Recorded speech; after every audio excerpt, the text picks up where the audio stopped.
The IED explosion shattered every window in a 3-block radius. As debris rained down and soldiers scrambled for cover, Dr. Rebecca Chun stood perfectly still in the middle of the kill zone, her hands inside a Marine's open chest cavity, literally holding his heart together. "Get down! More incoming!" screamed Sergeant Major Thompson. Rebecca didn't even flinch. "If I move, he dies." 6 hours earlier, these same Marines had laughed when she'd arrived at FOB Lightning. "Another civilian doctor playing soldier," they'd mocked. "You're not military, sweetheart. This ain't no hospital." Now, with Taliban mortars walking closer with each explosion, with every real soldier hugging the dirt, this 5 feet 2 inches civilian trauma surgeon from Baltimore was performing open-heart surgery in the middle of an active bombardment. No anesthesia, no sterile field, no fear. The next mortar hit 40 feet away. Shrapnel peppered the ground around her. Blood from her own wounds mixed with her patient's. She never stopped suturing. "Evac in 30 seconds. Move or die." Rebecca looked up, her eyes meeting Thompson's. "Then you'd better give me 31. 23 soldiers would owe their lives to a doctor who wasn't military enough, until she proved that sometimes the most dangerous person on a battlefield is the one who refuses to stop saving lives, even when death is literally exploding around her. Think you know courage? Subscribe now to discover what happens when ordinary people do the impossible. Smash that like if you respect doctors who run toward danger. Comment: could you operate while bombs explode around you? Hit the bell. These true stories will change how you see heroes forever. Forward Operating Base Lightning sat 15 miles from the Pakistan border, in one of the most violent sectors of Afghanistan's Paktika province. It was October 2018. And Dr. Rebecca Chun had just arrived on the morning convoy, her pristine medical credentials meaning nothing to the battle-hardened Marines who watched her climb out of the MRA pit at AT-31. Rebecca was one of Johns Hopkins' youngest chief surgical residents, but she'd taken a leave of absence to join a civilian medical embedding program.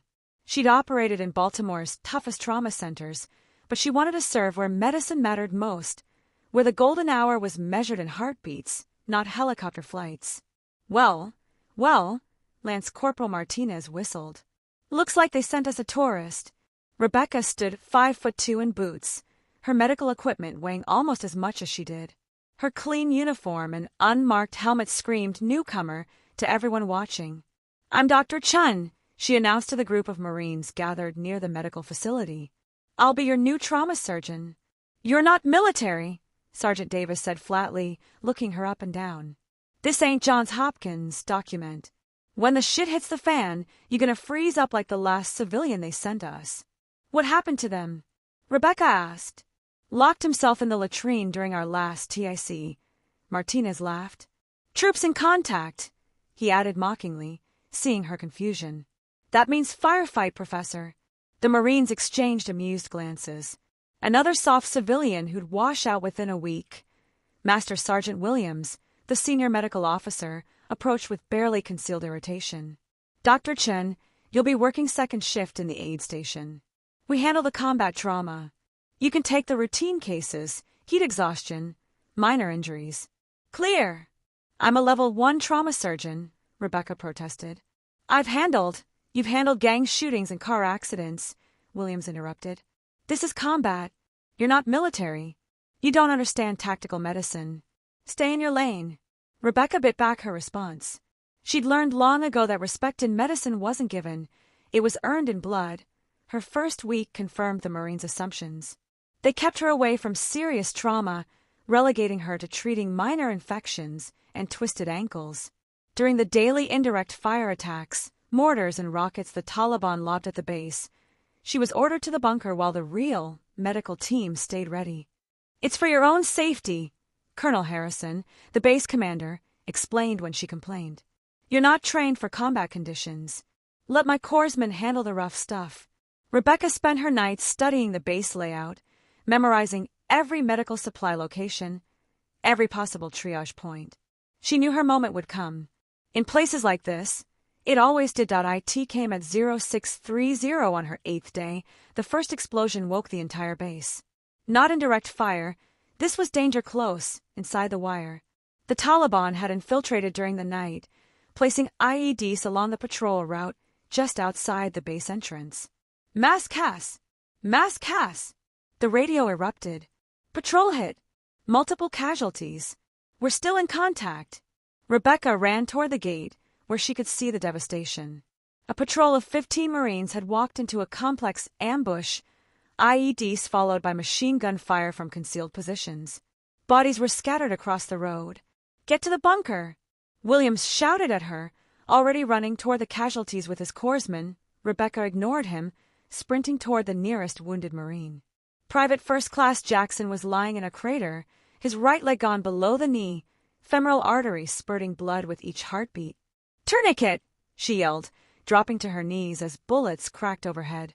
A corpsman threw her one, and she applied it with practiced efficiency, timing it perfectly to stop the bleeding without causing unnecessary tissue damage. Doc, get down! Jackson gasped. Snipers! Rebecca was already moving to the next casualty. Corporal Anderson had taken shrapnel to the abdomen. She could see intestines through the wound. Without hesitation, she began packing the wound, her small hands working inside his body cavity as another IED detonated 50 meters away. Who the hell, Chun? Williams saw her and started toward her, but another explosion knocked him backward. The Taliban had planned this perfectly. They were walking mortars toward the casualty collection point, forcing the rescuers to choose between abandoning the wounded or dying with them. Rebecca made her choice without hesitation. She grabbed Anderson under his arms and dragged him toward partial cover behind a destroyed Humvee, continuing to work on his wounds even as shrapnel sparked off the vehicle's armor. That's when she saw him, Staff Sergeant Thompson, the same Marine who'd mocked her arrival. He was lying 20 meters away in completely exposed ground, clutching his chest, blood pooling beneath him. Thompson's hit, someone screamed. We can't get to him. The Taliban had him zeroed. Every attempt to reach him triggered concentrated fire. 2 corpsmen had already been wounded trying. Rebecca studied the pattern of fire, timing the incoming rounds. There was a rhythm, suppressive fire, aimed shots, reload. Maybe a 3-second window. She stripped off her body armor. It would only slow her down. What are you doing? Davis grabbed her arm. You're not military. You don't. Rebecca shrugged him off and sprinted into the open. The Taliban fighters immediately shifted fire to her, bullets impacting inches from her feet. She didn't run in a straight line. She'd watched the Marines train and learned their movement patterns. Zigzag, drop, roll, sprint. She reached Thompson just as the next mortar exploded 15 meters away, showering them both with dirt and rocks. Thompson was conscious but fading fast. The entry wound was directly over his heart. Can't breathe. He gasped. Rebecca recognized the symptoms immediately, cardiac tamponade. Blood was filling the sac around his heart, preventing it from beating properly. Without immediate intervention, he'd be dead in minutes.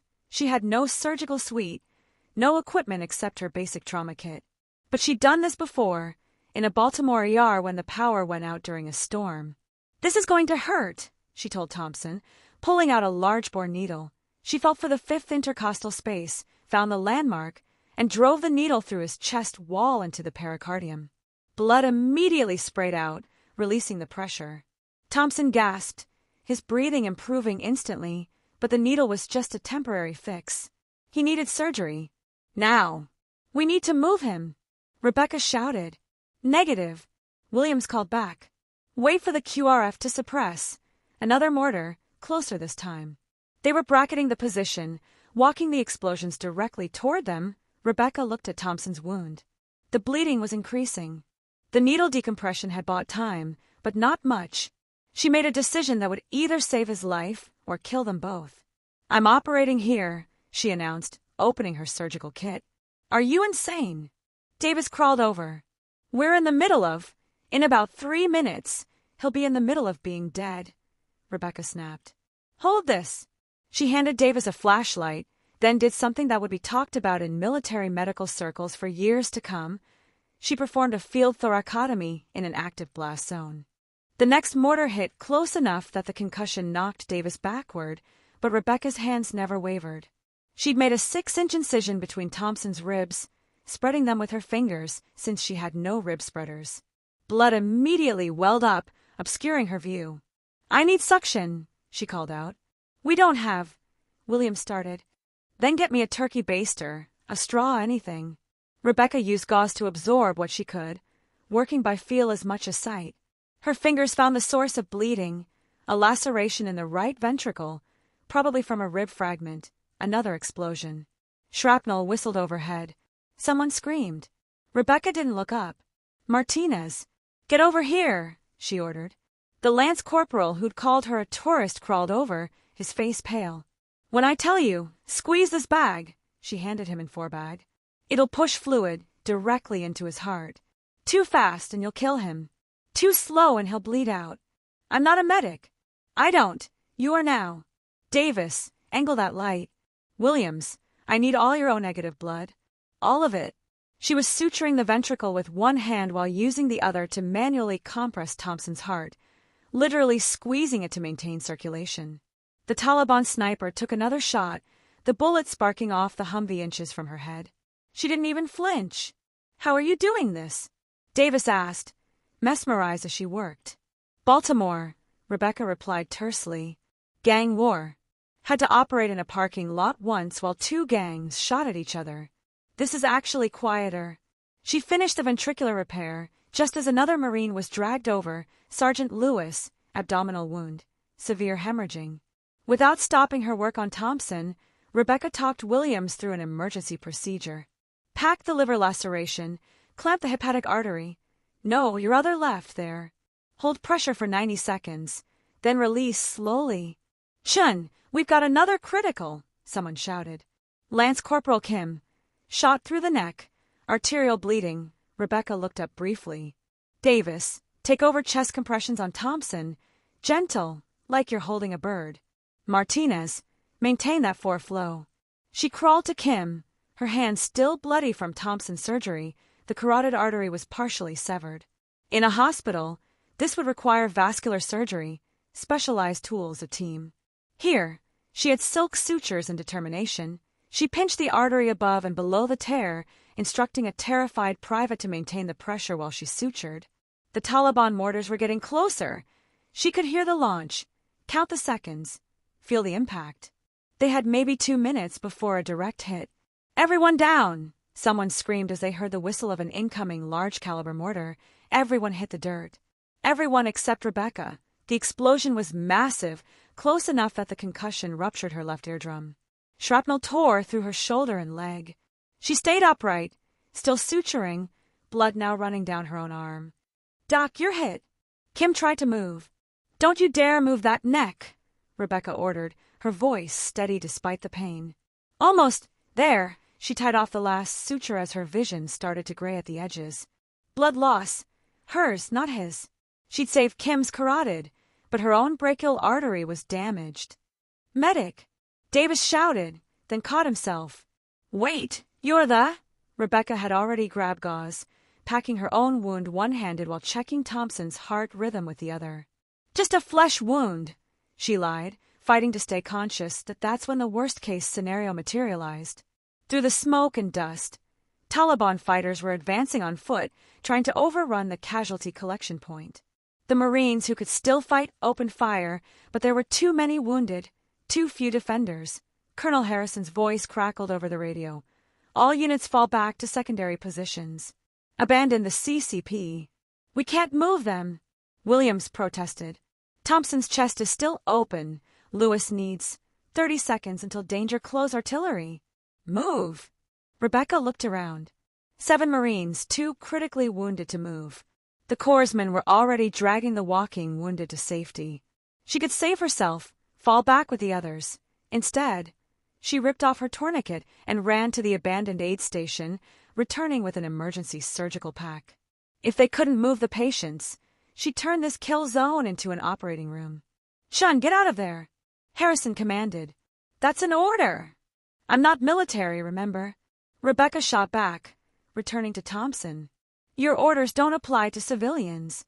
The first artillery round screamed overhead, impacting just beyond the Taliban positions. The enemy advance faltered but didn't stop. Rebecca worked with mechanical precision, closing Thompson's chest with crude sutures while directing others to maintain pressure on various wounds that a Taliban fighter broke through the perimeter, AK-47 raised. Rebecca grabbed the nearest weapon, a surgical scalpel, and threw it with the same precision she used in surgery. It caught him in the throat. He dropped, gurgling. "Jesus Christ," Martinez gasped. "Where'd you learn that?" "Anatomy class," Rebecca replied, already back to suturing. "If you know where the arteries are, the rest is just physics." The artillery was getting closer, danger close becoming danger on top of. The ground shook with each impact. Dust and debris rained down constantly. Rebecca's shoulder wound had soaked through the bandage, her left arm growing weaker. Then she heard it, the distinctive sound of a massive Taliban human wave assault forming. They were going to rush the position before the artillery could adjust. 60 seconds until overrun, someone shouted. Rebecca looked at Thompson. His chest was closed but fragile. Moving him would likely tear the sutures. Kim's carotid repair was holding but precarious. Lewis was stable but critical. The others, all needed at least another few minutes. She made the calculation every combat medic learns to make. Who can be saved, who cannot, and what price are you willing to pay? All walking wounded. Carry who you can and fall back, she ordered. Take Jackson, Anderson, and Roberts. They're stable enough. What about the others? Williams asked. I'm staying with them. That's suicide. Rebecca was already back at work, using her teeth to tie off a suture since her left arm was nearly useless now. It's medicine. Go. Williams hesitated, then made his own choice. Martinez, Davis, help me with defensive positions. We hold here. Sergeant, I gave you an order, Rebecca started. You're not military, Williams smiled grimly, chambering around. We don't take orders from civilians. The Taliban assault began with a crescendo of automatic weapons, fire that turned the air itself into a lethal storm of lead. Rebecca worked in the eye of this hurricane, her world narrowed to the few feet around her patients. Williams, Martinez, and Davis formed a desperate triangle defense, burning through ammunition as dozens of fighters rushed their position. Reloading! Martinez shouted, ducking as an RPG streaked overhead and exploded against the wrecked Humvee. Rebecca didn't look up. She was performing a procedure that most surgeons wouldn't attempt in a fully equipped or repairing a torn inferior vena cava on Lewis while simultaneously monitoring Thompson's cardiac rhythm and maintaining pressure on Kim's neck wound. Her left arm was now completely useless, so she'd improvised, using her teeth and right elbow to manipulate instruments. Grenade! Williams dove on top of two patients, his body armor taking most of the shrapnel. He groaned but kept firing. The explosion had opened Thompson's chest sutures. Blood welled up immediately. Rebecca crawled to him, her own blood leaving a trail in the dirt. She had no sutures left, so she used the only thing available, her own bootlaces, sterilized with alcohol from a broken medical kit. Doc, Thompson whispered, conscious despite everything. Leave me. Save yourself. Shut up and let me work, Rebecca replied, threading the bootlace through tissue with one functional hand. You called me a tourist. Tourists don't get to die on my watch. A Taliban fighter made it through the defensive line, charging directly at the medical area. Davis's rifle jammed. The fighter raised his weapon toward Rebecca and her patients. Without hesitation, she grabbed Thompson's sidearm with her good hand and put 3 rounds center mass, then immediately returned to suturing. Since when do doctors carry? Thompson managed to ask. Since Baltimore, Rebecca replied. Friday night ER shifts. You learn things. The quick reaction force was supposedly 5 minutes out, but 5 minutes was a lifetime in this chaos. The Taliban were massing for another wave, and the defenders were down to their last magazines. That's when the unthinkable happened. A Taliban RPG struck the medical supply cache Rebecca had been using. The explosion sent her flying, slamming her into a concrete barrier. When she tried to stand, she realized she couldn't feel her legs. Spinal shock from the impact. Chen's down. Williams started toward her. Stay on the perimeter, she ordered, dragging herself back to her patients, using only her arms. The sensation was returning to her legs. Temporary paralysis, not permanent, but she needed to keep operating. She reached Lewis first. The explosion had worsened his abdominal wounds. Without proper tools, she did something that would be described in medical journals as impossible but necessary. She used her fingers as human clamps, physically holding blood vessels closed while talking Martinez through packing the wound. When I count to 3, pack here, she instructed, her voice growing weaker. 1, 2.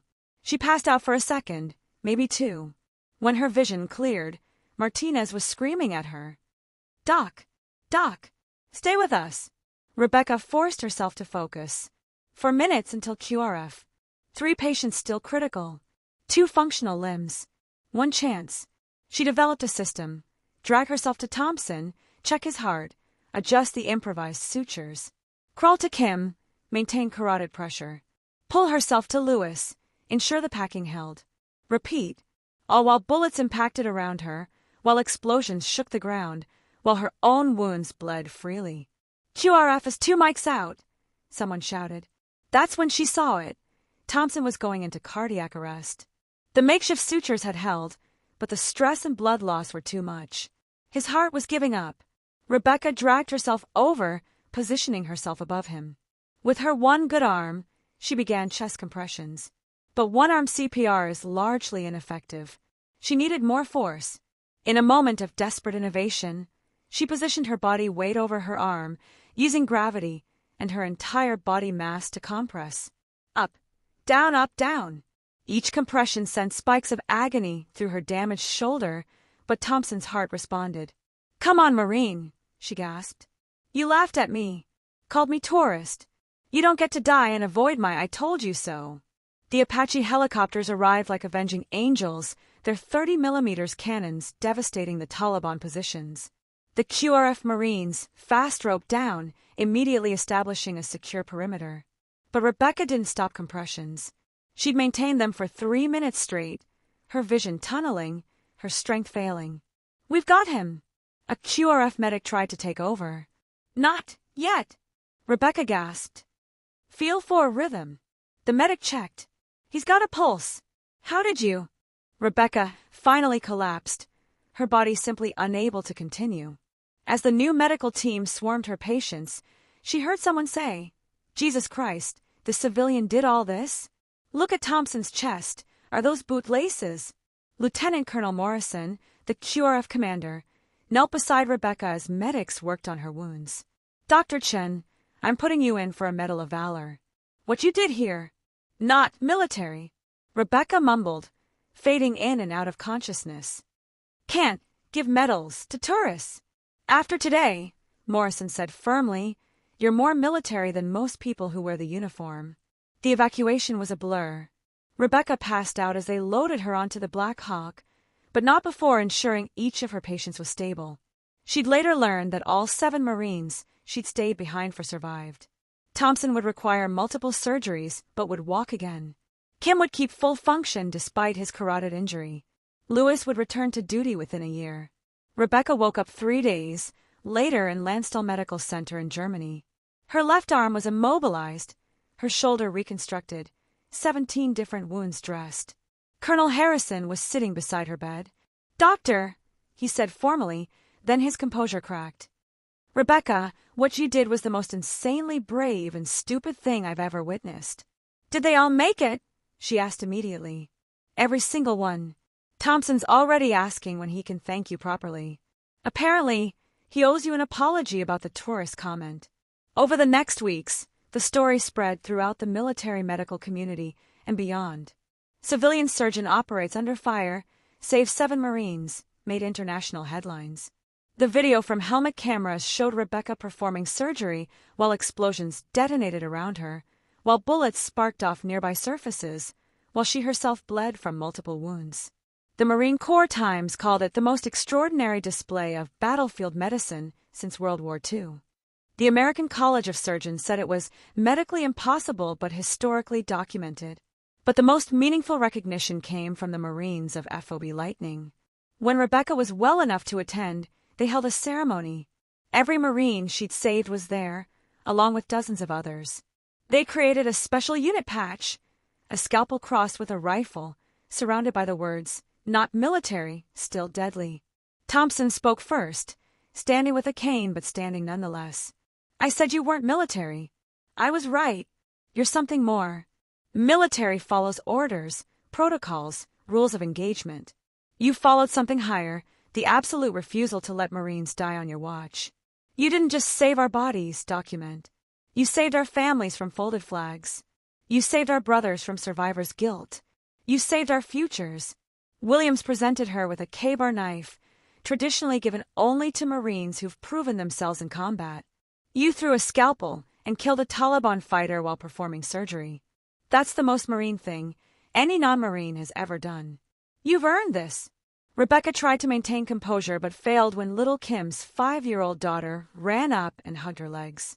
Thank you for saving my daddy, the child whispered. The official Medal of Valor citation read, Dr. Rebecca Chun demonstrated extraordinary heroism while providing medical aid under direct enemy fire. Despite being wounded multiple times, she performed multiple life-saving surgical procedures in an active blast zone, refused evacuation to continue treating casualties, and directly engaged enemy combatants to protect her patients. Her actions saved 7 lives and exemplified the highest ideals of medical service and human courage. But perhaps the most lasting impact came from the policy changes her actions inspired. The Chun Protocol was implemented across combat theaters. Civilian surgeons would be embedded closer to combat operations, given tactical training, and equipped with modified surgical kits designed for blast zone operations. 6 months later, Rebecca returned to Afghanistan, this time to train military medics in her techniques. The Marines of FOB Lightning had pooled money to create a scholarship in her name for combat medics pursuing medical degrees. On her first day back, she found a sign posted at the medical facility, Dr. Rebecca Chen's operating room, no rank, no status, only life. Thompson, now fully recovered, was there to greet her. Still think I'm just a tourist? Rebecca asked with a smile. Doc, Thompson replied, you're not military. You're something better. You're proof that heroes don't always wear uniforms. Sometimes they wear surgical scrubs and refuse to stop saving lives even when death is literally exploding around them. Rebecca looked out at the mountains surrounding FOB Lightning, remembering that day in the blast zone. She thought about all the medics and doctors who would follow, who would learn that medicine isn't about where you trained or what uniform you wear. It's about the absolute commitment to preserving life, no matter the cost. I'm still not military, she said finally. No, Thompson agreed. You're a doctor. And after what you did, we all know that's the most dangerous thing on a battlefield, someone who won't stop saving lives, no matter what death throws at them. The Taliban, in their communications intercepted by intelligence, had given her a name, the Ghost Doctor. They claimed she couldn't be killed, that she performed impossible medical miracles under fire. They were right about one thing, she had performed the impossible. But it wasn't a miracle. It was medicine at its most fundamental level. One doctor, refusing to abandon her patients, proving that sometimes the greatest act of courage isn't picking up a weapon, but refusing to put down a scalpel, even when the world explodes around you. This is what real courage looks like, not the absence of fear, but saving lives while afraid. Dr. Chin proved that heroes come in all forms. Subscribe if you believe medical professionals are the unsung heroes of war. Smash that like to honor every doctor who runs toward danger. Comment. Share if you know a medical hero who deserves recognition. Share the story. The world needs to know that sometimes the deadliest person on a battlefield is the one who refuses to let death win. Being military isn't about the uniform you wear. It's about the lives you're willing to save. Dr. Rebecca Chin. Next week, another incredible true story of ordinary people doing the extraordinary when seconds meant everything.